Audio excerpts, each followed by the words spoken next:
ఘజియాబాద్లోని Mussoorie police station పరిధిలో అరుదైన సంఘటన చోటు చేసుకుంది. ఓ పొలంలో రాత్రికి రాత్రి పెద్ద గొయ్య ఏర్పడటం, అందులో శివలింగం ఉండటం స్థానికులను ఆశ్చర్యానికి గురిచేసింది. ఎప్పటిలాగే ఉదయాన్నే పొలానికొచ్చిన యజమాని అక్కడ పెద్ద గుంతను చూసి ఆశ్చర్యపోయాడు. ఇంత పెద్ద గుంత ఎలా ఏర్పడిందబ్బా అని ఆలోచనలో పడ్డాడు. ఆ గుంతలోకి పరిశీలనగా చూశాడు. అందులో పెద్ద రాయి లాంటిది కనిపించింది. అది కాస్త అనుమానాస్పదంగా అనిపించడంతో దానిని బయటికి తీసి షాక్ అయ్యాడు. అది సాక్షాత్తు శివలింగం.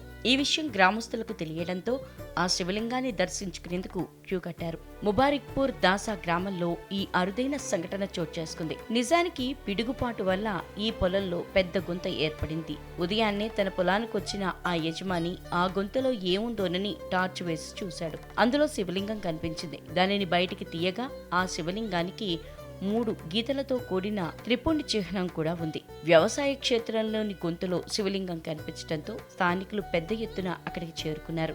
శివనామ స్మరణతో ఆ ప్రాంతం మారుమ్రోగింది. అక్కడి నుంచి శివలింగాన్ని ఊరేగింపుగా సమీప ఆలయానికి తరలించి పూజలు చేశారు.